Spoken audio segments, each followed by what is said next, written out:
If you were to travel to a place of lush green woodland, stop near the gushing river and rest under a great olive grove, if you were to wait there for a little while for the sun to dip into the near horizon, and if you looked close enough into the dense body of the wood, you would find small clues of broken twigs and maybe strange footprints in the wet undergrowth.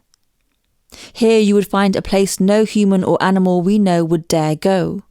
Not the deer, not the bears, nor snakes, not even the mosquitoes. For anyone who enters these woods would never come back the same, or indeed may never come back at all. And this is how it has always been, and how it will always be. And this is how Isaac knows the world. Isaac knows the deep pits of this wood well. He has travelled at the edge of its dangerous mouth, peered into its shadow's eyes, and played as a child on the verge of its misty breath. But he knew the stories.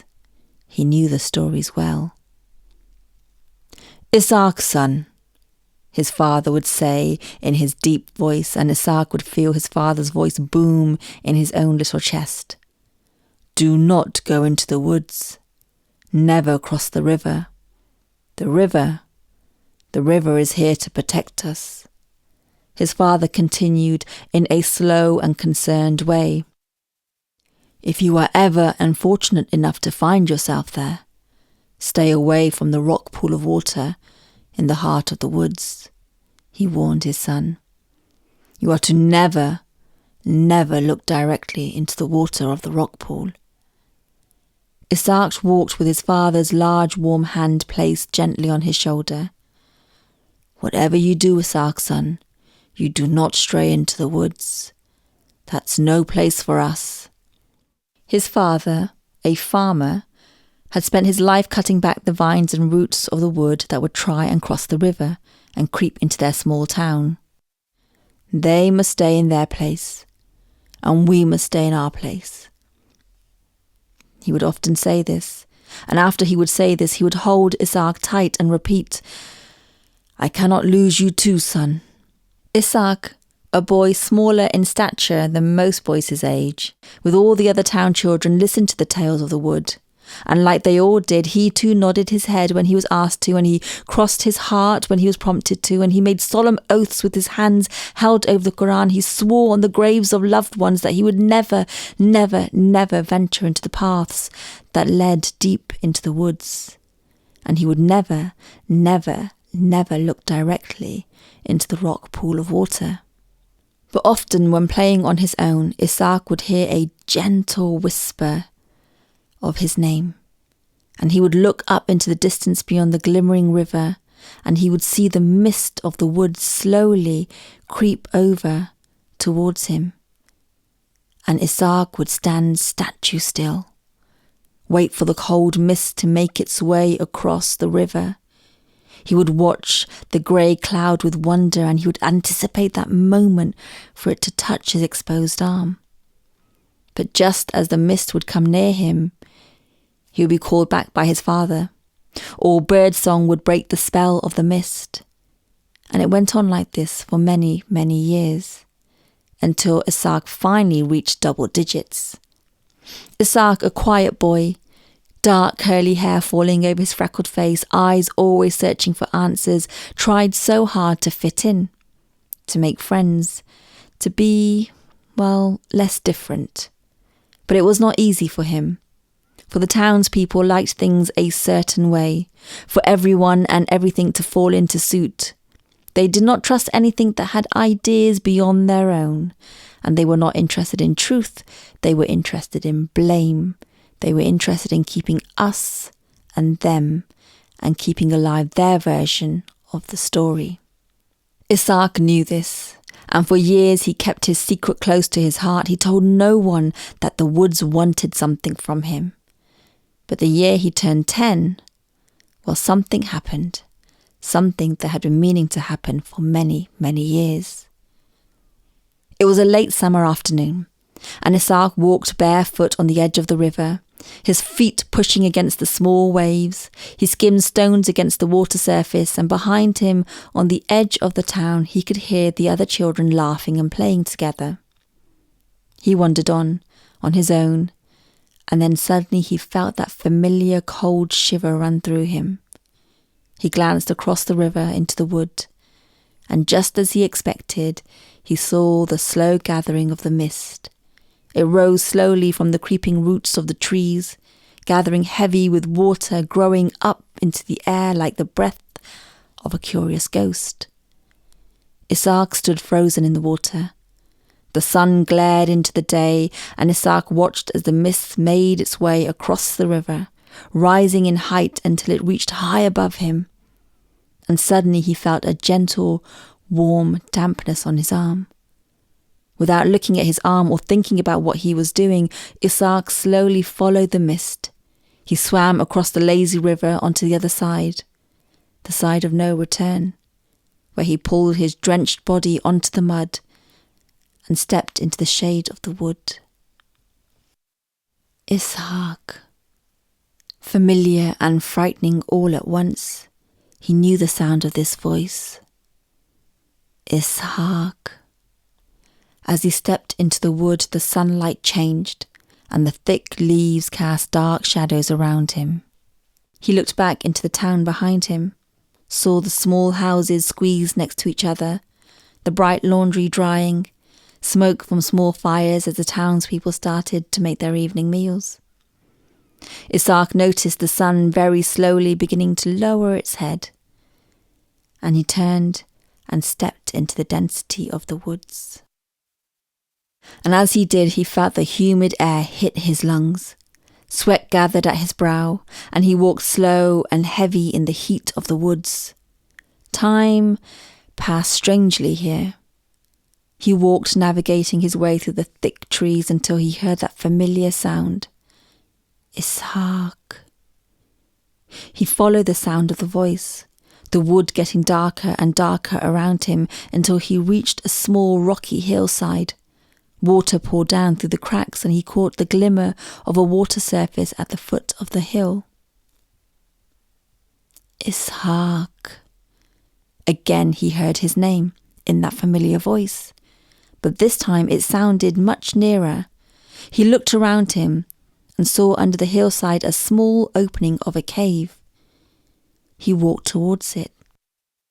Salam alaikum! His voice echoed into the darkness of the cave. Salam alaikum, salam alaikum, salam alaikum. He heard the fear in his voice, and he began to tremble. He thought about his father, and his chest suddenly hurt.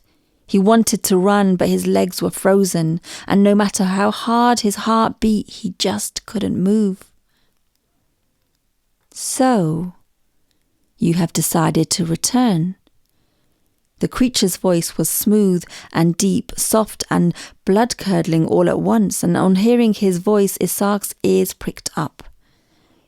His every breath was a whisper. All his attention was focused on that voice. Return, he mumbled. Silence. Who are you? What do you want? His voice came out braver than he expected, so he went on. Come out of there, let me see you. His voice echoing back and forth into the depth of the deep cave. He felt a sudden strength in his small body, held his hands in tight fists at his side. He was ready for whatever would come out of that cave. I do not think you want to see me, replied the voice. Isaac heard a sadness in it, and feeling a little braver, he stood his ground. He would not leave the woods until he knew what this creature wanted from him. I said, come out. As soon as the words escaped his lips, a roar came from the cave, along with a blue, blazing streak of fire which lit up the whole of the wood. Isaac stumbled backwards, his elbows hitting the rocky ground.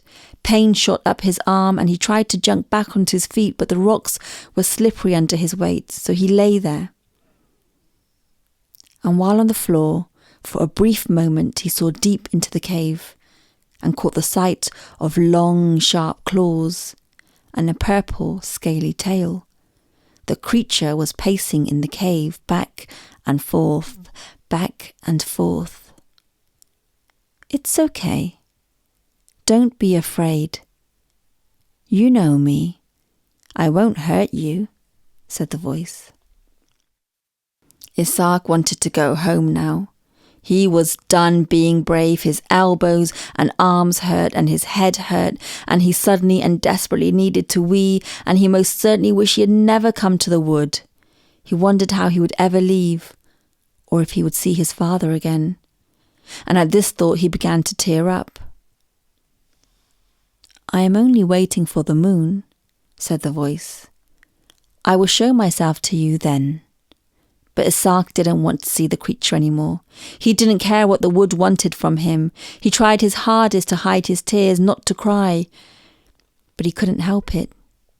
He quietly sobbed, and his tears rolled down his face onto the slippery rocks, and they joined the water in the rock pool behind him. Oh, my boy, said the voice. Do not cry. Look, there is the beautiful moon. Everything will be okay. As the voice said this, the creature slowly and delicately stepped out of the cave. From where he lay, Isaac looked up and did not know what to expect. But to his surprise, there stood a small woman, with thick, dark, curly hair falling over her freckled face, her eyes full of answers. She holds her hand out to him, and he studies it for a moment, and then rather hesitantly takes it.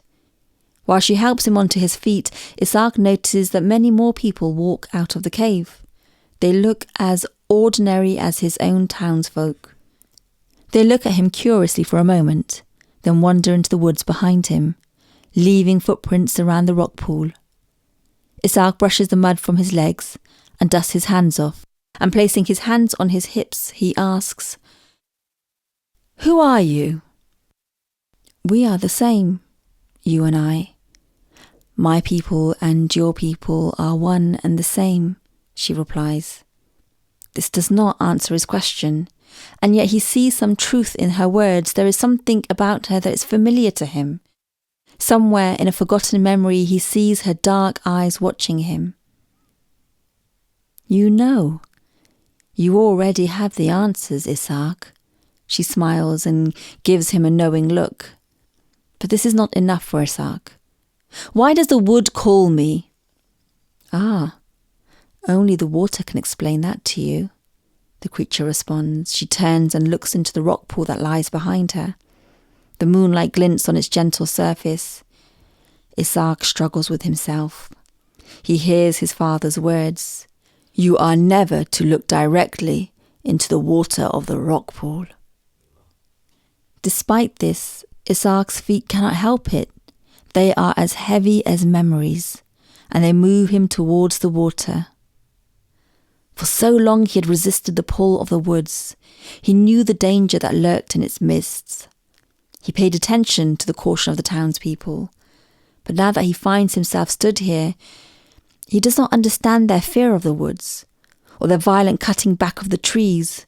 The ground here feels no different under his feet than it does across the water in his own town.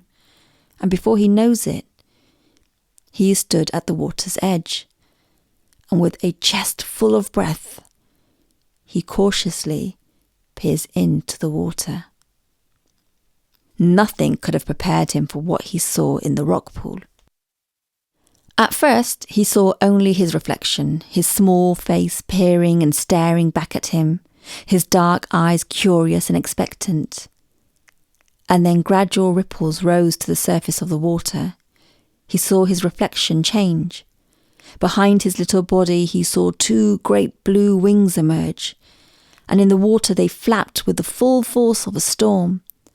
Suddenly, he felt light, felt his feet rise off the ground, and in no time he was lifted above the canopy of the trees up towards the moon. The town could be seen across the river, its lights burning into the sky, and in a panic his arms scrambled to hold on to something. He felt the wings pull him higher still, and when he turned to look behind him, he saw the wings had grown out of his own shoulder blades. He screamed and tried to twist his body back round, but in his fear he was caught off balance and he went hurtling towards the ground.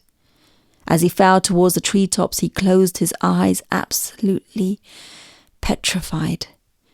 Then he felt his body thud against scales. Gently he was lowered to the woodland floor. On opening his eyes, he found himself once again stood before the sharp, clawed blue dragon. He was unable to comprehend what had just happened.